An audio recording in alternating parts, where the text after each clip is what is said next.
Okay, good day to each of every one of us. Nandito naman na inyong lingkod, si Pastor Armando Is Montero ay nagbabalik. Ato nga main team, the Gospel of the Kingdom. O welcome to my FB page, YouTube channel. O atong ipadayon na sa batong nabiyaan nga subject, the Gospel of the Kingdom. Nabiyaan na to nga programa. O at this point of time, mga kigsuna, na atong ipadayo ng ang pagpamalandong sa pulong sa Ginoo. O ang ang subject karon is about mga newly graduates, no? So this is my message to all graduates, batch 2025. Now the word of God says in First Timothy, in 1 Timothy chapter 4 verse 7, nalimtan ako sulat ang maong text. Pick up po ninyo 2 Timothy chapter 4 verse 7. Matod pa din I have fought a good fight.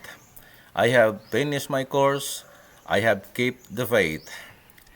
Sa Cebuano, matod pa din nakapakigbisog ako sa maayong pag-away.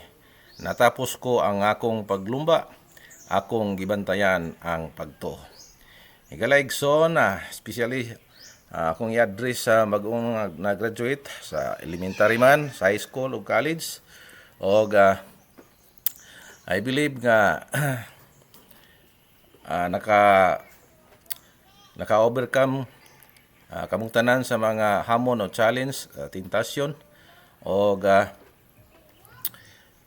ang Dios manalangin sa anyuhang journey. O sama ni Apostol Pablo na ingon siya nga I have finished my course.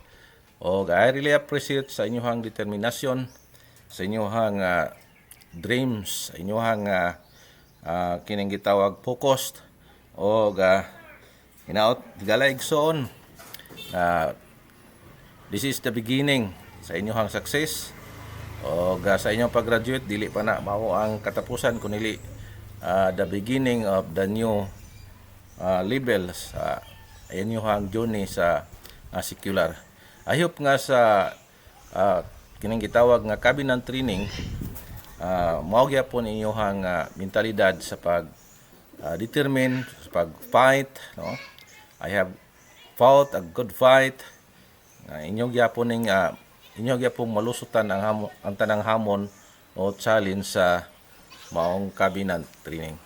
Aron nga mahit ninyo ang 100% o 60% o 30%, o ang uban ani makasulod sa gingharian, o ang uban ma-retain, o ang uban mag-in and out. So believe ko sa inyong mga kinang gitawag mga pag-antos, no?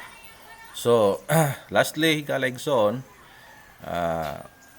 to all our graduates, congratulations on achieving this significant milestone. Your hard work and dedication have led you to this proud moment, and we are so proud of everything you have accomplished.